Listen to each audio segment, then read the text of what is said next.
Olá pessoal, tudo bem com vocês? Estamos começando o nosso programa Resenha de Mercado na Estúdio 92.3 FM de Cascavel. Eu me chamo João Fernando, sou gestor de negócios e a partir desse momento vou passar para vocês aí todas as informações que fizeram preço no nosso mercado financeiro e já para você se preparar para as próximas semanas. Pessoal, nossos recadinhos paroquiais aqui de todas as semanas, não se esqueçam de seguir e se inscrever nas redes sociais da rádio, pessoal. Tá saindo, sai store todo dia nosso lá, sai material durante a semana e não se esqueça de se inscrever também nas redes sociais do Resenha de Mercado. Procura em todas as redes sociais, Resenha de Mercado JF. J de João, F de Fernando, você vai encontrar lá, se inscreve. O programa tá saindo agora aqui e depois toda segunda-feira sai na íntegra no canal do YouTube e no Spotify às 19 horas. Quer ser nosso patrocinador? Entre em contato com o comercial da rádio ou entre em contato com o comercial do Resenha de Mercado. O WhatsApp nosso, 45 30 37 24 33 para você ser o nosso patrocinador. E se você quiser aprender de uma forma objetiva, entre em contato também no nosso WhatsApp, 45 30 37 24 33, para você entrar na nossa comunidade, aprender a investir com a visão de longo prazo, investimento de forma simples, de forma objetiva, tá? Lá a gente tem mentoria, lá a gente tem aulas na academia, lá a gente tem a nossa comunidade, você pode entrar na nossa comunidade, lá é bem legal. Tá bom, pessoal? Dados os nossos recadinhos aqui, menos de um minuto, vamos falar daquilo que vem acontecendo e que vem mexendo com o mercado na semana que passou, já preparando você para as próximas semanas aí. Eu separei muitas notícias e coisas muito legais aqui para você. Tá bom, pessoal? Vamos começar lá? Vamos falar um pouquinho dos indicadores, né, dos nossos índices. A semana passada, né, na sexta-feira, o Ibovespa fechou, pessoal, batendo recorde de novo, tá? Ele chegou a bater o recorde ali na terça-feira de 186 mil pontos, tá? E fechou a semana em 182 mil pontos aí, um crescimento de 0,87 até a sexta-feira. Pessoal, vamos lá, falando de acumulado no ano, tá? O pico, né? O pico foi 86 mil pontos e chegou a bater agora, fechou, né, na sexta-feira com 182 mil pontos. Pessoal, quase 14% de crescimento em 2026, tá? É um baita crescimento, a gente já vai falar um pouquinho disso aí com vocês, tá bom, pessoal? Falando um pouquinho do SP500, SP500, pessoal, fechou a sexta-feira com uma alta de 0,23, tá? 0,23, e no ano aí o acumulado de 1,08, 6.932 pontos o SP500, tá, pessoal? Vamos falar um pouquinho de dólar aqui, sempre bom falar do dólar, né? Dólar na semana que passou aí, chegou a bater ali 5,27, 5,26, fechou a sexta-feira em 5,21, pessoal, queda de 0,83, e no ano o dólar aí arrefecendo, né? Dólar caindo quase 6% no ano aí, caindo 5,43, como eu já falei, fechou a semana passada ali em 5,21 e o dólar começou o ano aí em 5,50. Tendência do dólar no curto prazo, pessoal, continuar caindo. Mercado americano, Estados Unidos, Trump, eles querem depreciar o dólar para poder industrializar e trazer competitividade para os Estados Unidos mais uma vez, tá? A gente vai comentar um pouquinho porque isso aí não é ruim para quem investe em dólar, para quem investe nos Estados Unidos, isso é excelente. Pessoal, Bitcoin, né? Bitcoin decepcionando, tudo subindo, né? Tudo subindo no ano, menos o Bitcoin e o dólar, né? E são duas coisas que a gente tem uma posição bem considerável aí. Pessoal, Bitcoin na semana, tá? Fechou sexta-feira com uma queda aí de 12%, 69 mil dólares, né? E no ano, pessoal, o Bitcoin aí caindo 20%. A gente nem começou o ano, a gente tá no segundo mês e o Bitcoin já tá caindo, pessoal. O Bitcoin já tá caindo aí quase 21%, 20,99% de queda do Bitcoin. O que a gente está vendo, pessoal? A gente está vendo Ibovespa subindo, Bolsa do México subindo, Bolsa da Colômbia subindo, Bolsa da Argentina subindo, Bolsa brasileira subindo, né? E a gente está vendo aí o dólar e o Bitcoin caindo bastante, ouro subindo, prata caindo, apesar da correção que a gente teve aí, mas a gente está vendo o Bitcoin e o dólar caindo. O que eu vejo, pessoal, vamos fazer um disclaimer aqui sobre o Bitcoin e sobre o dólar. O que eu vejo com tudo isso? Bom, eu vejo uma baita oportunidade para você entrar comprando em dólar e Bitcoin. Não é recomendação, tá? Mas eu já fiz um aporte aí semana passada no dólar e no Bitcoin. Pessoal, quando eu falo aportar em dólar, eu não simplesmente compro o dólar e deixo o dólar lá. Eu pego e invisto. Ou num ETF que replica a renda fixa americana, ou eu compro ação, eu compro REIT, tá? Quer saber como a gente faz isso? Entra na nossa comunidade lá. Eu faço vídeo toda semana, todo mês, mostrando os meus aportes pro pessoal lá da comunidade, tá? Então, entra lá na nossa comunidade. WhatsApp 45 30 37 24 33. Pessoal, e também fiz um aporte no Bitcoin. Lembrando que não é recomendação. Tudo que a gente está vendo isso, pessoal, e também o gringo entrando no Brasil, tudo isso é movimento de curto prazo. Se você não é um trade de curto prazo, se você não é um investidor de curto prazo, que a maioria das pessoas que tentam fazer isso acabam não tendo um bom resultado, tá? Você não tem que se preocupar, aliás, você tem que ficar feliz. E como eu falei para vocês, pessoal, vamos fazer um disclaimer aqui. Vamos pensar o cara que opera no longo prazo e o cara que opera no curto prazo. O cara que opera no curto prazo, ele está trabalhando o movimento de mercado. Então, a bolsa brasileira agora, o gringo tá entrando, a bolsa tá subindo, esse cara de movimento de curto prazo, ele tá aportando na bolsa brasileira, né? Ou via derivativo, ou comprando ação mesmo, né? Esse cara, ele tá investindo na bolsa aqui porque ele quer pegar o movimento de curto prazo. Eu faço isso, mas eu faço isso com opções e um valor aí muito residual da minha carteira. Eu faço mais ou menos ali com 5% da minha carteira, tá, pessoal? E não recomendo para você que tá começando a fazer esse tipo de coisa. Eu comecei a fazer isso depois de 15 anos que eu tava no mercado, tá? Então eu pego esse movimento de curto prazo aqui no Brasil, eu trabalho com derivativos, eu trabalho com movimento de opções, eu trabalho com opções. Aí o que acontece? Só que quando a gente tá pensando no longo prazo, é maravilhoso o Bitcoin e o dólar caindo. Por quê? Eu já falei para vocês várias vezes, pessoal. Para mim, na minha visão, o Bitcoin está intrinsecamente ligado com a impressão de moeda pelos países. Quanto mais os países imprimirem moeda, inclusive os Estados Unidos, o Bitcoin ele é escasso, ele vai chegar a 21 milhões de unidades. Quanto mais o Estado multiplicar, isso eu estou falando de longo prazo, tá pessoal? Não estou falando de movimento de curto prazo. No longo prazo, o Bitcoin tende a se valorizar. Como eu penso no longo prazo, quando o Bitcoin cai e quando o ouro cai, para mim é maravilhoso. Por quê? Porque eu estou comprando uma coisa que eu acredito muito por um valor muito mais baixo do que ele realmente vale. E aí o dólar é a mesma coisa. O dólar caindo, pessoal, para mim é oportunidade de compra. Por quê? Porque nós aqui no Brasil, nós ganhamos em real, mas nós vivemos em dólar. Esquece isso, você vive em dólar. Tudo que você faz é cotado em dólar aqui no Brasil e você ganha em real. Então, quando o dólar cai, é uma oportunidade de você ter um crescimento. E falo de novo, pessoal, vou repetir porque tem gente que não entende. Para longo prazo. Eu não olho movimento de curto prazo. Semana passada entrou em contato comigo um mentorado nosso lá que faz parte da nossa comunidade e mandou uma mensagem no grupo lá, depois eu acabei mandando até no particular para entender um pouquinho mais, que ele tava muito chateado que o dólar tinha caído. E eu mandei mensagem para ele, conversei com ele, falou, pois é, eu cheguei a comprar dólar a 5,50, agora o dólar tá 5,20, eu tô perdendo um monte de dinheiro, o que tá acontecendo? Eu falei, mas como assim você tá perdendo? Não, eu tô perdendo, comprei a 5,20 agora, 5,50 agora tá 5,20. Eu falei, tá, mas você vendeu? Ele falou, não vendi. Então você não perdeu nada, porque você não realizou. Você só perde quando você realiza. E outra coisa, você está pensando no curto prazo. E quando a gente começa a investir, pessoal, por causa do efeito manada, é muito difícil a gente ser contraintuitivo, porque vai contra aquilo que o cérebro nosso tenta fazer, que é levar a gente para um lugar de segurança. E para o cérebro, o lugar de segurança é onde a manada está indo, é onde todo mundo está indo, porque todo mundo está junto, todo mundo se protege. Isso é inconsciente. Então quem ganha dinheiro no mercado é quem é contraintuitivo. O Warren Buffett fala muito isso. Quando o mercado está em frangalhos, quando o mercado está caindo, é aí que você tem que entrar comprando, porque é aí que surgem as oportunidades. É como eu falo aqui no Brasil. Por que o Brasil é um país que muita gente pode enriquecer? Porque é um país que tem muita oportunidade. Por quê? Porque tem muita anomalia, tem muita crise. Onde não tem crise, quase não há oportunidade. E é isso que eu falo para vocês. O Brasil tem muita oportunidade. Por isso que o gringo vem para cá. Ele vem pegar a oportunidade e vai embora. Movimento de curto prazo. Então, isso que está acontecendo na Bolsa Brasileira, para mim, é um movimento de curto prazo, tá?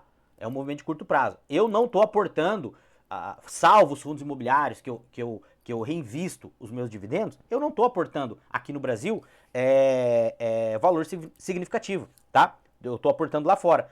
Muitas empresas, Microsoft não teve resultado bom, caiu. A Amazon também, que são duas ações que há bastante tempo eu quero comprar, mas não dava entrada, caiu também porque não teve resultado tão bom assim, elas estão gastando muito com capex ali de inteligência artificial e o mercado não consegue enxergar ainda o retorno disso, mas é uma baita oportunidade de entrada ali, eu estou estudando essas empresas para entrar, não é recomendação. Quer saber como que a gente está fazendo isso? Entra na nossa comunidade, 45, 30, 37, 24, 33 para você participar da nossa comunidade lá e aprender a investir. Então tudo isso, pessoal, é movimento de curto prazo, como eu falei lá com o nosso mentorado, quero mandar um abraço para ele, o Clóvis lá de Ponta Grossa. Falei para ele, cara, você não realizou, isso é uma baita oportunidade de entrada, porque você tem que pensar lá na frente, no longo prazo. E aí, só pra gente finalizar esse assunto, por que eu tô tão confiante? Pelo um fato muito simples, que eu já expliquei sexta-feira lá, quando eu tive no programa Independência, aqui na estúdio, falando sobre a minha tese do dólar. Pessoal, inflação do Brasil e inflação dos Estados Unidos. O que é inflação? Inflação é quando o teu dinheiro perde poder de compra, né? A inflação, ela corrói o poder de compra. A nossa inflação histórica, ela é o dobro da inflação americana. O que isso quer dizer? Que a nossa moeda, ela perde valor com o dobro de velocidade da moeda americana, porque a inflação nossa é o dobro, historicamente. Então, se o Brasil não tiver uma inflação menor que a inflação americana, sabe o que vai acontecer? O real vai depreciar o dobro em relação ao dólar. O dólar também vai depreciar. Então o real já teve 1 por 1 em relação ao dólar, já teve 2 por 1, já teve 3 por 1, já teve 4 por 1. Nós estamos a 5, já tivemos 6, voltou para 5. Mas no longo prazo, se manter esse diferencial de inflação, no longo prazo o real vai sempre desvalorizar o dobro, o dólar sempre vai valer o dobro do real em tese. O que vai acontecer? Você pode comprar dólar que no longo prazo o real vai perder valor. O dólar também vai perder valor. Por isso que a gente tem o Bitcoin. O dólar também vai perder valor. Por isso que a gente investe em empresas, que empresas elas vão se valorizando. Os seus ativos vão sendo reavaliados todos os anos. Aí sobe a inflação, sobe o valor das empresas também. Entendeu? Então essa é a nossa tese de investimento. Tá bom, pessoal? Fiz um disclaimer comprido aqui. Já estamos chegando a quase 11 minutos aqui de programa. Vamos lá, vamos falar um pouquinho aqui, vamos passar algumas outras informações para vocês aqui. Pessoal, para quem tá ouvindo não vai ver, mas para quem tá vendo depois, eu tô mostrando para vocês aqui o nosso relatório semanal, tá? Nós temos um relatório semanal do mercado financeiro, que nós disponibilizamos lá para o pessoal que está na nossa comunidade. Todo sábado eu mando o relatório do mercado financeiro e toda segunda-feira eu mando o relatório do varejo lá na nossa comunidade, um relatório de 15 páginas falando dos principais assuntos do mercado, tá? Então, se você quer receber esse relatório, entre em contato com a gente, WhatsApp 45 30 37 24 33, para você entrar lá na nossa comunidade, receber esses relatórios, tá? Vamos lá, pessoal, vamos falar um pouquinho do que vem acontecendo aqui no Brasil, tá? Como a gente já sabe, o Copom manteve a nossa taxa de juros aí em 15%, provavelmente eles vão baixar na próxima reunião, tá? E a pesquisa Focus mostra a projeção de inflação para 2026 de 3,99%, abaixo dos 4%, tá? Mais próximo da meta. Lembrando, pessoal, nossa meta é 3%, tá? Para mim, 4% é um absurdo, tá? É muita coisa. 4,5% que é a banda ainda é 50% da inflação, tá? A redução dos juros já a partir de 2026 vista como necessária para retornar crescimento, tá? Recomendação de analistas, pessoal, vamos lá. Houve ajustes em alvo de recomendações para as ações locais. Por exemplo, Citi retirou compra das ações do Itaú Unibanco, que subiu bastante, tá? Após o balanço elevado, eles colocaram um preço-alvo aí de 45 para 52. Já o Bradesco BBI rebaixou o Petrobras para neutro, tá? Mas isso não impediu forte alta da estatal no dia do pregão, tá? Vamos lá, só reiterando aqui, o Citi, ele reiterou compra das ações do Itaú, tá? Após o balanço. Ele elevou o preço de 45 para 52 reais, pessoal. Eu opero bastante opções com Itaú e Unibanco, tá? Perspectiva do mercado. XP Investimentos revisou sua previsão do Ibovespa para 2026. Uma alta aí de 190 mil pontos, tá?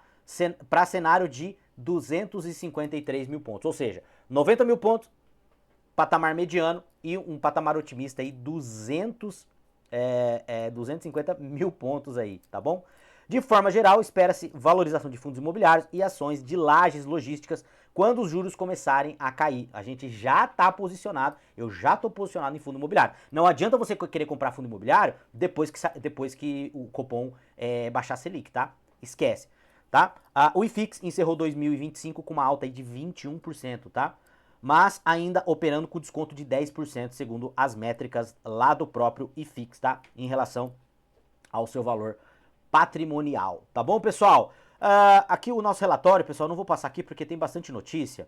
Eu não vou passar todas as notícias do nosso relatório aqui para vocês, porque tem muita notícia aqui e eu quero passar alguma coisa do varejo ainda para vocês. Lembrando, tá, pessoal? Para quem tá só assistindo não vai ver, mas para quem tá assistindo aqui vai ver os dois relatórios. Esse aqui é o relatório do varejo nosso, também é um relatório de 15 páginas. Esse relatório eu mando toda segunda-feira lá na nossa comunidade do Resenha de Mercado. Então, se você quiser receber esse relatório, entra na nossa comunidade, 45, 30, 37, 24, 33. Vamos lá, janeiro de 2026, varejo aquecido, tá? Movimento de férias e volta às aulas. O varejo iniciou 2026 com fortes altas. Dados do Itaú mostram que em janeiro as transações varejistas físicas e online subiram 16% versus 2025, tá? Destaque para celulares, 35%, turismo, pessoal, 34%, artigos escolares, 23%, refletindo demanda sazonal no período. Lembrando, tá, pessoal, a gente tem inflação também, tá? Então, o aumento, isso aí tem muito a ver com a inflação, porque a gente tem a inflação geral lá de 4, acho que foi 4,01, 4 alguma coisa, né? Mas a gente sabe que a inflação real, ela é bem diferente, mas um destaque aí, mês de janeiro, super aquecido, tá bom? Mudança de perfil de consumo, olha isso aqui, estudos indicam deslocamento do orçamento das famílias para serviços. Uma pesquisa, tá, da Ibevar FIA projeta que no primeiro trimestre de 2026, varejo de bens deve ter uma retração de 0,48, enquanto serviços deve crescer 2%, tá? Itens essenciais em altas. Farmácia, que eu já falei para vocês aqui, por que a farmácia está crescendo? Farmácia não está crescendo somente por causa do mercado aquecido, é por causa de estratégia, tá? Vestuário deve voltar a crescer aí e supermercado com crescimento de 1%. Bens duráveis, tá? Automóveis deve ter uma deflação aí de 2,25%, eletromóveis e eletrodomésticos 1,99% e construção civil uma queda aí de 0,75%, tá bom? Pessoal, vou passar para vocês aqui. Então, isso aqui, pessoal, é 2 páginas do relatório. Cada relatório tem 15 páginas. São 30 páginas para você estudar aí todos os meses. Aliás, todos os meses não, toda semana eu mando lá na nossa comunidade. Então, entra na nossa comunidade lá, 45, 30, 37, 24, 33, para você receber os nossos relatórios semanais aí. Tá bom, pessoal? Bora lá, eu separei algumas notícias aqui toda semana para vocês. Pessoal, quero agradecer aí a galera que tá gostando do nosso programa aí, falando que o nosso programa é bem dinâmico, a gente sempre traz notícia, a gente fala sobre investimento, a gente acaba falando muito aqui sobre política, né, pessoal? Por quê? Porque não tem como, a política faz parte do mercado, não tem como, entendeu? Vamos lá, pessoal. Vamos falar de mercado brasileiro aqui e vamos raciocinar junto aqui. Eu trouxe algumas notícias aqui para vocês, tá? Primeira notícia aí, pessoal, sempre com viés, entende? Sempre o nosso viés aqui é viés de investidor. Eu falo muitas vezes aqui de política, pessoal, mas não é por causa de lado político. Eu tenho meu lado político, eu sou um cara conservador, né? Eu sou um cara, eu sempre falo, eu sou um conservador utilitarista, né? Tem muita coisa que eu não concordo, né, na direita, ou não concordo no conservadorismo, mas são coisas que eu não concordo porque não servem para mim, mas eu acho que são importantes pro Brasil, importantes para a humanidade. Então eu sempre falo, eu sou um conservador utilitarista. Muita coisa eu não concordo, mas eu acho que sim, tem que ter na nossa sociedade para dar uma freada na sociedade, para nos ajudar. Então quando eu falo de governo aqui, pessoal, eu tenho as minhas preferências, como eu falei para vocês, eu sou um cara conservador. Eu voto na direita, eu tenho posicionamento político, meu posicionamento é de direita sim, tem muita coisa na direita que eu não concordo, mas tem muita coisa que em mim eu não gosto também, eu não concordo e eu preciso mudar, entendeu? Então isso não é um contrassenso. Tem muitas coisas que na nossa essência a gente não concorda que a gente faz, né? Como diz a Bíblia, né? Como dizia lá o apóstolo Paulo, né? Aquilo que eu quero, eu não faço, e aquilo que eu não quero, eu faço. O que ele está demonstrando naquele versículo? Que não adianta, nós somos contraditórios. A nossa vida é uma eterna busca de aperfeiçoamento, uma eterna busca de melhora. Então, assim, tem coisas na direita que eu não concordo, que eu acho que deveria mudar, como tem coisas em mim que eu não concordo, e todos os dias eu luto isso para mudar. Então, acho que isso é a beleza do negócio. Mas quando eu falo de política aqui, não estou falando de posicionamento político. Eu estou falando em relação a investimentos. Eu quero que você entenda o que o meio político está fazendo na nossa economia, aí para você tomar a decisão do que você vai fazer com o teu patrimônio, para proteger, se proteger e proteger sua família, seus filhos, seus netos, seus investimentos, aquilo que você luta para conquistar. É essa a minha visão aqui, tá, pessoal? Então, é isso que eu tento passar aqui na nossa... no nosso programa em relação quando a gente está falando de política, tá? E aqui uma notícia, né, pessoal? Notícia da Gazeta do Povo. TCU identifica manobras do governo para driblar regras fiscais e gastar por fora, né? Eu já falei isso aqui várias vezes para vocês, mas só para vocês terem uma ideia aqui, ó. A unidade de auditoria especializada em orçamento tributário e gestão fiscal do Tribunal de Contas, o TCU, identificou uma série de mecanismos utilizados pelo governo, né, para driblar as regras fiscais e realizar gastos ou financiamentos fora do orçamento geral. Eu não vou ler tudo aqui para vocês, pessoal, mas aquilo que eu venho falando para vocês. Tem lá o tal do pé de meia, do Vale Gás. O que o governo faz? O governo tem um orçamento. Ele apresenta esse orçamento. E aí, muitas vezes, ele tem que falar se vai dar para fazer tudo que ele precisa com aquele orçamento ou não vai dar.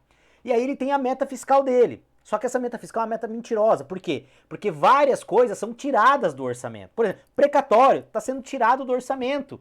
O que é o orçamento? Bom, eu tenho uma receita de 100 e eu tenho uma despesa de 120. Não, eu preciso fechar com 100. O que a gente faz? Vamos tirar 20 da nossa previsão de despesa. Ou seja, não, vamos tirar esses 20 aqui, vamos considerar esse 20 aqui que não é despesa, vamos falar que é investimento. Mas investimento, no primeiro momento, ele é despesa, porque ele vai ter que sair do teu caixa. Entendeu? Então, assim, eles ficam dourando a pílula, fazendo manobra, jogo de palavra, pra mostrar uma coisa que não é verdadeira. Entendeu? E eles estão fazendo errado? Não estão. Eles não estão fazendo errado. Eles estão jogando o jogo.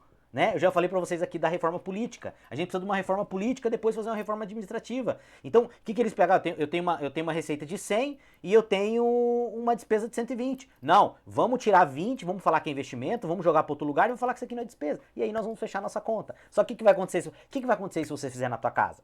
Se você tem uma despesa de 100 e todo mês você tem uma receita de 100 e todo mês você tem uma despesa de 120 na tua casa. E aí você tem tua planilha bonita lá com a tua mulher, todo mês você senta lá e você fala, ó, amor, estamos fechando todas as contas. Aí a tua mulher pega assim, amor, mas peraí, você tá fechando as contas. Realmente, nós estamos ganhando 100 e gastando 100. Tá dando na risca ali, 4 meses. Onde é que tá a fatura do cartão? Não, é que a fatura do cartão eu não coloquei. Aí você começa a puxar a capivara ali de 4, 5 meses, você tá fechando a tua conta, você ganha 100 e gasta 100, só que todo mês você tá tirando ali 20, você tá tirando 20 da fatura do cartão que você não tá colocando na despesa. Aí você vai olhar a tua conta corrente lá que era pra estar zerada, a tua conta corrente tá negativa em 100. Por quê? Porque você já deve 80 mais 20 de juro. Você entendeu o que é o Brasil? É isso. E quem que vai pagar a conta? Você, né? A sua esposa e você, a sua família. Mas no Brasil quem que paga a conta? Somos nós. A nossa empresa paga a conta. Então é isso que o governo tá fazendo aqui no Brasil. Você entendeu? E aí, olha com o viés do teu investimento. Você vai ficar financiando isso? Né? Você vai ficar financiando isso até quando?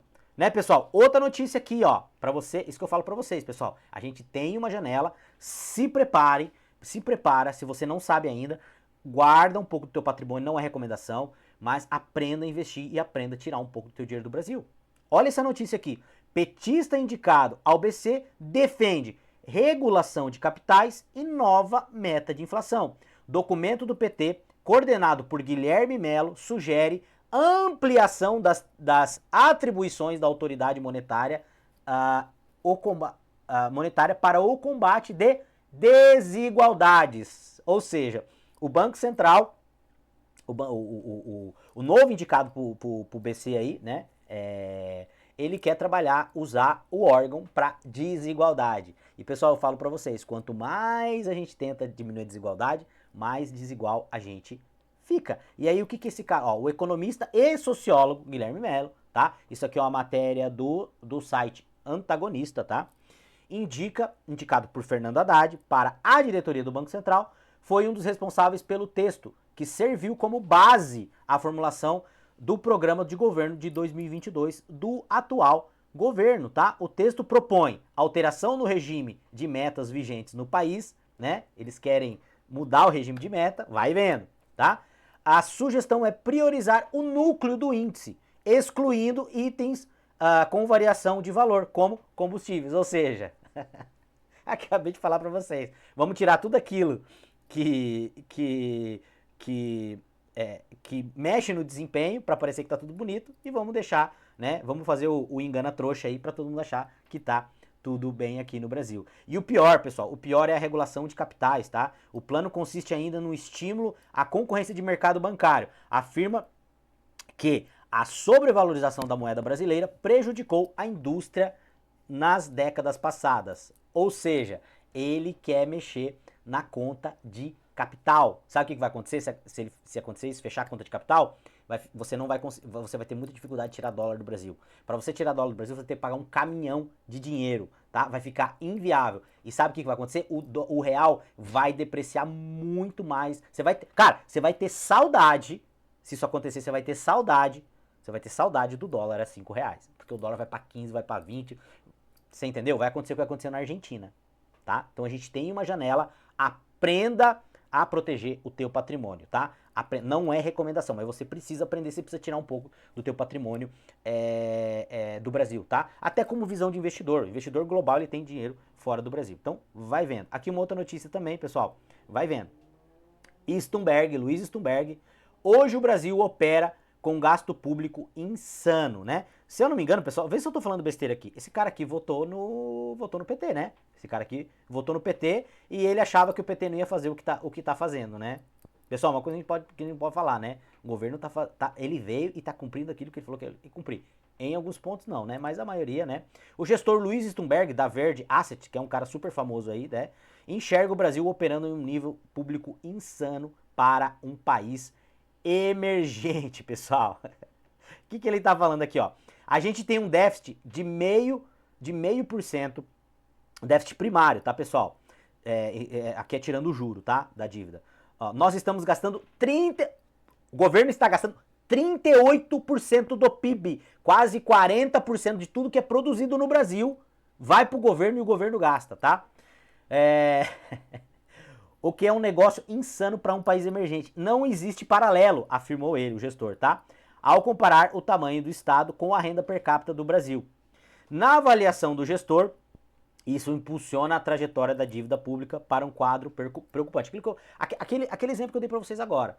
Você vai colocando lá a tua conta, você tem 100, você está gastando 120, você vai colocando a tua planilha lá que você está ganhando 100, gastando 100, tá ficando 0 a 0. Só que você está tirando 20 da fatura do teu cartão. Aí passa lá a 4 meses, você está devendo 80 da fatura, mais o juro já passou de 100. É isso que está acontecendo com o Brasil, tá? Ó, ele ponderou do outro lado que alguns fatores vêm ajudando a mitigar a conta, como revisões do PIB nominal para mudanças na composição da dívida, mas reforçou o quê?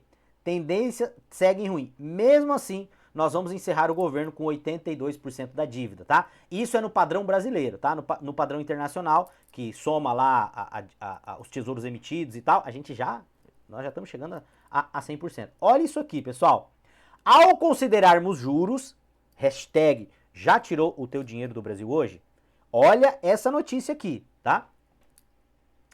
Ao considerar juros, daqui a pouco o governo consome, o que o governo consome está chegando a 50% do PIB. Ou seja, o Estado brasileiro drena e gasta 50% do PIB, tá? Já está em 38%. Se a gente for considerar os juros, daqui a pouco vai chegar a 50%, segundo o gestor. Quase metade, 94 milhões de brasileiros, quase a metade, ganham para não trabalhar. Tá? Ah, mas eles trabalham. Cara, não vem com essa conversa pra mim. Não vem. O cara que tá com Bolsa Família, ele vai ficar fazendo corpo mole. Não vem com essa conversa pra mim. Não vem. Pode falar o que você quiser pra mim. Não tem que ter auxílio, não tem que ter auxílio pra ninguém. A gente tem que diminuir o Estado. Não tem que ter auxílio. Se auxílio fosse bom, a gente não tinha saído 10 anos atrás de 3 bi para 13 bi. Se auxílio fosse bom. Como que o auxílio é bom? Se a gente tá tendo que aumentar o auxílio. O governo Bolsonaro aumentou o auxílio também. Foi ele que aumentou, né? Totalmente errado. Totalmente errado. Tentou fazer isso. Saímos de 3 bi, se eu não me engano, há 10 anos atrás. 3 bi. Hoje nós gastamos 13 bi com auxílio. É 13 ou 130? Um negócio assim, tá? Eu sei que tem 13 na frente. Me corrijam aqui, pessoal. Vocês estão entendendo? Vocês estão entendendo a gravidade? Vocês estão entendendo que a gente que tá muito pior do que o do governo Dilma? Vocês estão entendendo? O que a gente pode fazer? Muita coisa. A gente pode proteger o nosso patrimônio, tá? Vamos lá, mais uma notícia aqui pra você. Brasil perde espaço no PIB global por entraves fiscais, tá? Fatia brasileira do PIB global já foi de 3,5% e hoje está na casa de 2%. Por que será, né? Por que será que isso está acontecendo? Outra notícia aqui para vocês. Despesas com funcionalismo público atingem maior valor em 4 anos. Gastos totalizam 407 bilhões em valores corrigidos pela inflação. Alta de 4,3% com os gastos com os gastos judiciais, tá? E eles chegam a subir 115%. Vamos lá, pessoal. Tá chegando no finalzinho aqui, eu vou ter que dar uma acelerada, tá bom? Vamos lá. Após terremoto político, dono das Havaianas trocam o conselho. Depois daquele burburinho de final de ano lá, no começo até teve um boom, depois eu falei pra vocês que tinha que ver o que ia acontecer lá na frente, tá? A Havaianas aí tá trocando o conselho. Se tivesse bom, não estaria trocando o conselho, tá? Economia do Paraguai, pessoal. Na economia do Paraguai, país quer ser a China e lança estratégia para virar potência industrial e dobrar o PIB. Eles querem chegar lá, o PIB deles é de mais ou menos 45 bilhões de dólares, eles querem chegar em 10 anos aí a 90 bilhões de dólares. Aí duas coisas para você, tá? Aqui pra gente encerrar. Paraguai, argentinos ampliam em 55% compras no exterior com abertura comercial. Paraguai e Argentina são dois países que estão crescendo demais, que estão subindo demais, que estão tendo resultado fantástico. Sabe o que eles estão fazendo? Uma coisa muito simples. Estão fazendo totalmente o contrário daquilo que está sendo feito no Brasil, tá? E eles, se continuar assim, eles vão passar o Brasil, tá? Eles vão passar o Brasil. Empresas brasileiras já estão indo para o Paraguai, a Argentina já tem crescido bastante, a pobreza lá está diminuindo, a renda do trabalhador argentino. Eu estava conversando com um amigo meu essa semana, que voltou da praia, falei, e aí? Cara, cheio de argentino na praia. Eles voltaram a fazer turismo no Brasil, voltaram a comprar no Brasil, por quê? Porque eles estão ganhando poder de compra. Tá bom, pessoal? Estamos chegando no final do nosso programa aqui, quero agradecer vocês, quero desejar para vocês uma semana abençoada. Não se esqueça de se inscrever nas redes sociais da rádio. Quer ser nosso patrocinador aqui na rádio? Entre em contato com a rádio ou entre em contato com o nosso WhatsApp, 45 30 37 24 33. E se você quiser aprender a investir de uma forma objetiva, de uma forma simples, com uma visão de longo prazo, para você proteger o teu patrimônio, proteger a tua família, proteger o teu trabalho, entre em contato com a gente aí, qualquer rede social, só mandar uma DM lá, ou também no nosso WhatsApp, 45 30 37 24 33. Pessoal, vejo vocês na semana que vem. Um grande abraço, até a próxima e valeu!